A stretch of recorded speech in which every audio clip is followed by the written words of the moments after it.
Em instantes, Jornal do Boris, com Boris Casoy. Um jornal independente e apartidário. Um sobrevoo pelos principais fatos do Brasil e do mundo. Política, economia, cultura e esporte todas as manhãs. O Jornal do Boris começa daqui a pouco, às 8 horas. Enquanto isso, você que assiste pelo YouTube, não deixe de se inscrever no canal. Deixe seu like nos vídeos, seus comentários e lembre-se de ativar o sininho para ser notificado sempre que postarmos um novo vídeo, com as análises precisas de Boris Casoy sobre os temas mais importantes do noticiário. Para você que acompanha pelo Facebook, curta a página oficial e deixe seus amigos bem informados, compartilhando sempre nosso conteúdo diário. No Twitter, o perfil oficial de Boris Casoy é o @bcasoyoficial. O Jornal do Boris começa já, às 8 em ponto. Você está convidado também a seguir o perfil oficial no Instagram, buscando por @Jornal do Boris Verdade. Lá você encontra fotos raras, objetos antigos da coleção particular de Boris Casoy e fica por dentro do cotidiano deste jornalista com mais de 60 anos de carreira.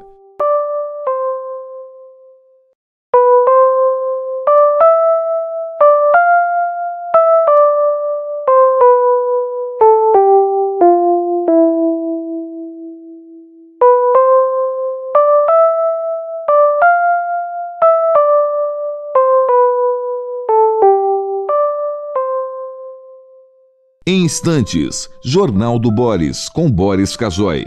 Um jornal independente e apartidário. Um sobrevoo pelos principais fatos do Brasil e do mundo. Política, economia, cultura e esporte todas as manhãs. O Jornal do Boris começa daqui a pouco, às 8 horas. Enquanto isso, você que assiste pelo YouTube, não deixe de se inscrever no canal. Deixe seu like nos vídeos, seus comentários e lembre-se de ativar o sininho para ser notificado sempre que postarmos um...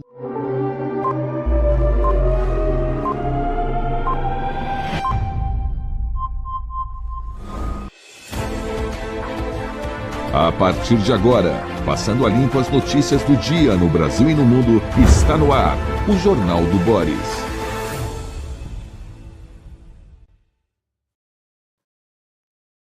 Bom dia, muito bom dia, está no ar o Jornal do Boris. O Jornal do Boris é um sobrevoo pelos principais acontecimentos do Brasil e do mundo a partir das primeiras páginas dos jornais. O presidente Lula está sendo submetido neste momento, começou às 7 horas e 35 minutos, a um novo procedimento no crânio. Qual é o procedimento? Antes disso, antes de eu tentar rascunhar o procedimento, tem que dizer que ele era previsto. Os médicos dizem que ele é previsto e se destina a dar um tal tratamento àquela região onde houve a pequena hemorragia, no sentido de que ela não se repita. Então, isso era acontecer, é um procedimento que normalmente é usado nesses casos. Essa é a explicação dos médicos. Ontem se sabia que seria introduzido um catéter pela veia femoral, então pela perna, né? E iria subir até o cérebro, não é exatamente o cérebro, é uma região intermediária entre o cérebro e a ossatura da cabeça, né? Então, nessa região, e aí seria feito um procedimento, não é uma sutura, parece que é uma queimadinha que dão para não acontecer mais outro sangramento igual a esse que aconteceu. Falam que seria um procedimento de baixíssimo risco, com o presidente adormecido, e que seria um procedimento relativamente rápido. Então, esperamos uma recuperação do presidente Lula. Ontem houve uma falha de comunicação do governo e do próprio hospital, porque se espalhou a informação de que ele seria submetido a uma nova operação, não se sabia o que era. Muita gente achou que a nova operação, e com razão, a nova operação representava o fato de ele ter piorado, porque o boletim que tinha sido divulgado ontem era um boletim que não previa esse tipo de procedimento. Então, o chefe dos médicos que atendem o presidente Lula, Roberto Calil, foi lá até um salão onde estavam jornalistas no Hospital Sírio-Libanês de São Paulo e explicou o que estava acontecendo, reiterando esses fatos de que era algo previsível, não estava corrigindo nenhum evento novo, era um procedimento preventivo para que não ocorressem no futuro novos sangramentos. Ninguém sabe se eles podem ocorrer ou não, mas usam-se todos os recursos para que não ocorram esses sangramentos. O presidente ontem continuava falando, continuava de bom humor, telefonou para várias pessoas, cuidou de assuntos políticos, recebeu algumas visitas de parentes e amigos próximos, etc, etc. Então, segundo a versão dos médicos, ele está bem e a intervenção de hoje é de baixíssimo risco e tem caráter preventivo. Então, vamos dar uma espiada nos jornais. Lula fará novo procedimento para evitar futuras hemorragias. Intervenção visa bloquear vazamento de sangue na área do cérebro que foi drenada na terça-feira. Médicos dizem que o presidente se recupera bem. Foi drenada, quer dizer, puseram um dreno que ainda estava ligado ao presidente até hoje de manhã. Roberto Calil diz que ele seria retirado hoje, já durante a intervenção. Esse dreno visava tirar uma bolota de sangue que havia se formado entre o cérebro e a massa óssea craniana, falando com termos supostamente médicos, mas não são. Me desculpem os médicos. E que comprimiam o cérebro. Quando vai comprimindo o cérebro, se você deixa isso, né, e não interrompe essa hemorragia, você pode ter uma compressão no cérebro que afete áreas vitais do cérebro. Eu tenho uma historinha, eu vou contar a história. Eu fui secretário de imprensa de um secretário da Agricultura em São Paulo há muito tempo, Antônio Rodrigues Filho, pai do Roberto Rodrigues, que foi ministro da Agricultura de Lula. Em 68, ele, durante uma cerimônia, se sentiu mal, soltou algumas palavras desconexas durante o discurso e no automóvel na volta ele disse que estava sentindo muita dor de cabeça. Ele foi levado ao hospital e fizeram um furinho e puseram esse dreno. Ele foi drenado, mas demorou muito, demorou provavelmente mais do que ele poderia aguentar. Então, tudo parecia perfeito quando ele, Antônio Rodrigues Filho, saudoso, percebeu que ele não sabia mais ler e escrever. Afetou a leitura, né, e a capacidade de escrever, um setor, uma área do cérebro, devido à compressão.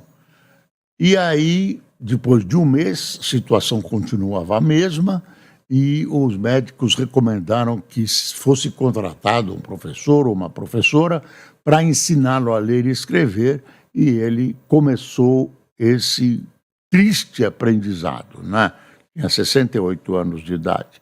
E aí, um belo dia, ele acordou sabendo ler e escrever. Me telefonou e disse: olha, acordei sabendo ler e escrever, não preciso mais, pode dispensar a professora. Então, é uma coisa que pode ser delicada. No caso do Lula, foi pego a tempo, tomara que tudo transcorra bem, etc, etc. E hoje, já os jornais trazem uma bela especulação sobre o que pode acontecer, se ele deve ou não deve ser candidato. É um problema, é um problema. Ele quer ser candidato. Eu acho que ele quer ser candidato de qualquer jeito. Hoje, ele vinha sendo alguém saudável para a idade dele, ele aguenta o tranco, viaja, está sempre como se tivesse saído do banho, impecável, mas idade é idade, ainda somos seres humanos sujeitos a todas as coisas que os seres humanos estão sujeitos, inclusive ao enfraquecimento que culmina com a morte. Então, as pessoas começaram a especular, o PT, as esquerdas, Lula vai ser candidato, não vai ser. Era natural que isso fosse despertado, que esse sentimento, essa discussão fosse despertada. E aí, hoje de manhã, a agência Quest solta está aqui, ó. Solta este. O que é? Não deu para mostrar? Não deu para mostrar. Solta uma pesquisa assim, Quest. Quem o eleitor acha que pode substituir Lula e Bolsonaro em 2026?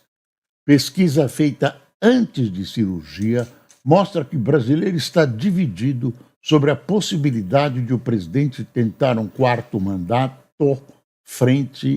à frente do país.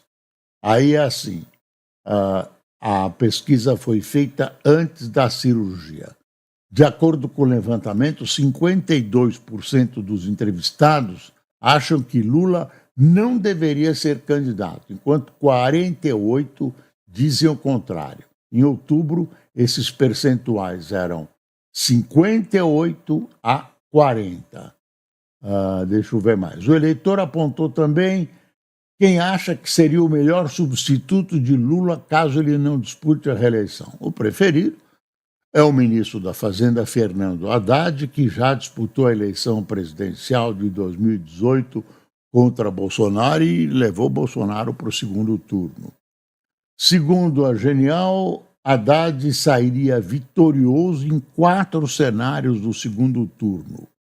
Venceria Bolsonaro, 42% a 35%, Tarcísio de Freitas, governador de São Paulo do Republicanos, com 44% a 25%, Pablo Marçal, ainda se fala nele, do PRTB, com 42% a 28%, e Ronaldo Caiado, do União, com 45% a 19%. Isso hoje tem muita coisa para acontecer até a eleição de 2026. Abaixo aparecem como preferidos para substituir Lula na corrida presidencial o ex-ministro Ciro Gomes, do PDT, 17%, e o atual vice-presidente da República, Geraldo Alckmin, do PSB, com 14%. A pesquisa também sondou quem o eleitor gostaria de ver no lugar de Bolsonaro caso o ex-presidente continue impedido de disputar a eleição. Ele foi considerado inelegível. Sem Bolsonaro na disputa, o nome indicado como mais forte contra Lula é da ex-primeira-dama Michele Bolsonaro, com 21%. Olha, Pablo Marçal aparece em segundo lugar, com 18%, e Tarcísio de Freitas em terceiro, com 17%. Essa é a pesquisa que vem num dia tenso, porque embora se diga que a intervenção não tenha problema nenhum, seja de baixíssimo risco, as pessoas se preocupam quando o presidente da República vai para a mesa de operação. E um ponto de interrogação. Eu gostaria de saber por que o presidente da República não quis passar o governo para Geraldo Alckmin. Ele não transferiu o poder para Geraldo Alckmin, vice-presidente da República, que está lá, inclusive, para uma situação desse tipo. O presidente vai adormecer, foi adormecido, está submetido à anestesia e, nesse momento, tem que alguém presidir o país, ser responsável pela presidência. Eu não entendi porque talvez Lula não tenha querido projetar mais gravidade ao que estava acontecendo, ou talvez a vaidade, esse tipo de coisa que eu não acredito. Eu acho que é mais para sossegar. Ontem ele relatou, o médico Roberto Caril, ele e a sua mulher Janja fizeram questão de que ele divulgasse ontem que ia haver esse procedimento hoje. O próprio Lula pediu e isso foi feito depois desse rolo, dessa confusão, dessa correria que deu quando vazou através da jornalista Mônica Bergamo a informação de que Lula seria submetido a novo procedimento. Então está aqui o Estadão: Lula passa por cirurgia para impedir sangramento na cabeça. A Folha não, a Folha um pouco que colocou aqui mais para baixo, olha. Banco Central anuncia choque de juros e intervenção no câmbio. E o Valor, que pertence às organizações Globo, Lula passará por novo procedimento para bloquear fluxo de sangue. Deixa eu pegar aqui. Lula fará novo procedimento para evitar futuras hemorragias. Está aqui o Globo, né? O Globo tem uma coisa interessante aqui, tem o antigo Hotel Serrador, na Cinelândia, no centro do Rio. O noticiário mostra que foi aprovada uma verba 10 milhões mais barata que a que tinha sido aprovada por uma reforma. Esse prédio será a futura Câmara Municipal do Rio de Janeiro. A Câmara Municipal, que antigamente, pelas suas façanhas, era classificada de gaiola de ouro. Mas ela tem um fato importante que muita gente não sabe. Quando o Marechal Deodoro da Fonseca foi guindado como primeiro presidente da República, na queda, no golpe de Estado que derrubou Dom Pedro II e instituiu a República, o Senado, o Congresso lá estava em recesso. Então, como é que iam empossar, né, o novo presidente, Deodoro da Fonseca? Aí veio a solução. Foi na Câmara Municipal do Rio de Janeiro. Quem empossou o primeiro presidente da República do Brasil, derrubado Dom Pedro II, e que foi Deodoro da Fonseca, foi a Câmara Municipal do Rio de Janeiro, que leva as glórias, se é que isso é glória, dessa história. Bom, tivemos ontem o Banco Central, se esperava, né, a maioria das pessoas do mercado apostavam no 1%, um ponto percentual, e o Banco Central também anunciou a intervenção no câmbio. O dólar deu respondeu a essa intervenção no câmbio. Deixa eu dar uma lidinha para você ter com precisão a informação. O Banco Central agiu ontem em duas frentes para conter a inflação no país. Anunciou um choque de juros com elevação da Selic em 1 ponto percentual e mais 2 futuras altas, começo do ano que vem. e em nova intervenção no câmbio, em leilões de até 4 bilhões de dólares hoje. O Copom elevou a Selic de 11,25% para 12,25% e previu novas altas iguais em janeiro e março, quando chegar a 14,25%. A decisão ocorre em meio à incerteza sobre o pacote fiscal de Lula, visto como pouco ambicioso e sob resistência do Congresso. O colegiado diz que o anúncio do ajuste afetou preços de ativos, expectativa de inflação e câmbio. Tais impactos, aqui está entre aspas, tais impactos contribuem para uma dinâmica inflacionária mais adversa, afirma. A decisão foi a última do presidente Roberto Campos Neto. Após a reunião do Copom, o BC anunciou 2 leilões de dólares. Ontem, a moeda fechou em queda a 0,57%. E tem aqui uma coisinha pequenininha, mas olha, afiada, viu? Governo precisa executar R$1 bi por dia em emendas, que é motivo de indisposição com o Congresso. R$1 bi por dia para satisfazer os senhores parlamentares. Aqui tem uma foto bonita, mas triste, na Folha. Seca extrema deixa indígena sem igarapé e paraíso turístico sob fumaça. Graças, crianças observam leito do igarapé em Mapiri, que virou poça de água com escassez na aldeia Mapirizinho, às margens do rio Tapajós, no Pará. Deixa eu ver. Levantamento aponta que facções criminosas estão presentes em 34% das cidades da Amazônia Legal. Isso não é verdade, é muito mais.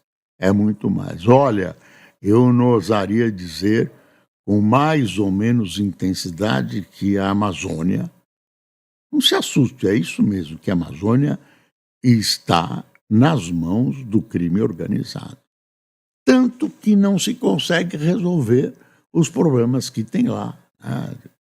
Ouro, contrabando, retirada clandestina de madeira, enfim. Essa é a visão oficial aqui. A minha é a visão de bastidor e na qual eu aposto. A Amazônia está poluída pelo crime organizado. Deixa eu ver. Justiça torna Caiado inelegível por abuso de poder político. A Justiça Eleitoral de primeira instância, uma juíza, diz que ele usou o Palácio para apoiar o candidato dele nas eleições municipais e, por isso, o pune com uma multa e uma punição de 8 anos sem poder ser candidato. A juíza sabe perfeitamente que ele é candidato. Eu não sei, eu não conheço os detalhes do processo, pode ser que ele usou o Palácio. Mas se você olhar o Lula, por exemplo, que vá bem na operação, se Deus quiser, o Lula várias vezes usou o Palácio para se manifestar a favor dessa ou aquela candidatura de acordo com... E ninguém processou o Lula. Eu não sei como que a direita, que tem o Caiado como um candidato, é uma figura da direita, há longo tempo um líder da agricultura, etc., considerado um bom governador de Goiás, ele está sendo alijado da possibilidade de ser candidato. Então é mais um candidato, mais alguém à direita que a justiça tenta retirar do pleito de 26, nesse caso. Tem outros que sofreram outros tipos de prejuízo, mas eu não vejo essa mesma atitude com os candidatos mais à esquerda. Viu? A impressão que eu tenho, pode ser que eu esteja errado, mas não parece não. Essa é a reclamação da direita. Essa decisão é em primeira instância, ainda vai subir, não sei quanto tempo pode demorar. Câmara muda a lei do desarmamento e permite regularizar arma ilegal. Ex-chefe da Mancha, que é o Palmeiras, se entrega e é o 14º preso por emboscada. Lembra? Aquela emboscada com morto. Um horror. Essas torcidas organizadas tinham que ser simplesmente extintas. Isso não é antidemocrático, é para o bem da democracia. Esse pessoal não tem condições de conviver com os demais seres humanos. Deixa eu ver aqui. Deixa eu ver o Estadão na primeira página. Essa é a folha que eu estava lendo. Síria fala em liberdade religiosa em dia de ataque à tumba do ex-ditador. Está aqui o ataque. Hafez Assad, pai do ditador derrubado agora, uma tumba. Ele era super homenageado, na ditadura se fazia homenagear, ele que inaugurou esse regime. Aqui, o novo premier da Síria, Mohammed al-Bashir, disse que a coalizão liderada por rebeldes islamitas garantirá os direitos de todos os grupos religiosos do país. Ao mesmo tempo, rebeldes incendiavam a tumba de Hafez Assad. A França exige que Israel retire tropas.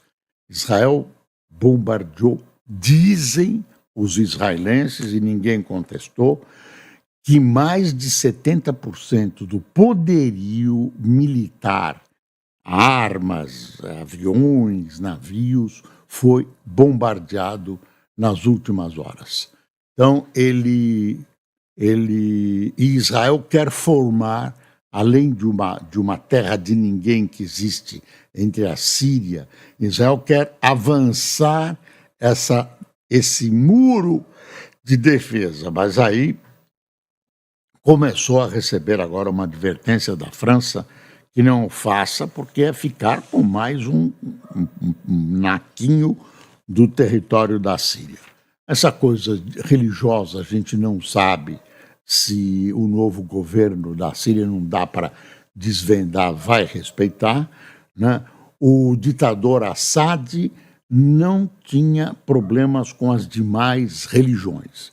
A Síria é um país muçulmano, mas tolerava outras religiões. Por exemplo, na Arábia Saudita não pode haver templos católicos, nem judeus, nem sinagogas. Então, a Arábia Saudita é dura no cumprimento de como ela vê o islamismo. A Síria não era. Então, eles estão prometendo manter. Vamos ver, porque a gente ainda não sabe o que se passa pela cabeça dessa gente. A origem deles é uma origem terrorista. Eles se separaram e tal. O Estadão tem um editorial, nós já falamos disso, a saúde do presidente é uma questão nacional. O outro é o Irã acuado, derrota na Síria, consuma a humilhação de Teherã e desmantela seu eixo da resistência. É o momento de combinar pressão e negociação para que o Irã se torne um delinquente nuclear. Problema, se esses ayatolás tiveram uma bomba e as suas decisões que deveriam ser apenas políticas são supostamente inspiradas pela divindade, é um problema. A inelegibilidade do CAE. CCJ aprova projeto que permite dono de terra usar força própria para a reintegração de posse. Olha, eu sei que num Código Civil mais antigo podia, se fosse imediato, podia, o Código Civil permitia essa reação imediata com os próprios recursos de quem estava sendo invadido. Era uma defesa contra a invasão. Agora, realmente, os meus conhecimentos jurídicos pararam no passado nesse caso. Senador pelo Amazonas, Braga amplia incentivos para Manaus, para a zona de Manaus. E deixa eu ver o que o valor traz. Inovação impulsiona o agro brasileiro. Colocar acordos em prática, desafio do CP30, né? A reforma passou, BC acelera ritmo, sobe Selic, a reforma passou ontem à noite, né? A reforma tributária, com várias modificações, não cabe aqui a gente esmiuçar, porque nem tem tempo de a gente esmiuçar quais são as reformas que estão mudando, mas tem várias mudanças e tem até briga por causa disso, né? Tem até briga por causa disso. Não tem notícia aí da operação do Lula ainda, não. Os jornais não trazem, não temos nenhuma informação ainda. Vamos a quem tomou cafezinho conosco. Nivaldo Lima, Marisa Sobral, Rodrigo Bernal, Regina Marta, Antônio César, Eclésia Maia, Samuel Lerner, Charles André, Rodolfo Ramos, Bruno Marques, Ellen Ribeiro, Arilto Bento, Otoniel Xavier, Tarcísio Santos, Hélio Antunes de Boituva, Gabriel Barbosa de Taubaté, Doroté Oliveira de Betim e João Delfino dos Estados Unidos. Você não sabe a cidade, né? Aquele sujeito que atirou e matou o CEO da área de saúde dos Estados Unidos, agora fica cada vez mais comprovado que foi ele. Acharam o caderno dele com o diário, anotações, etc, etc. Um bandido e com nível de estudos alto. Pessoal, muito obrigado por sua presença aqui no Jornal do Boris. Espero você amanhã em todas as nossas plataformas. Bom dia.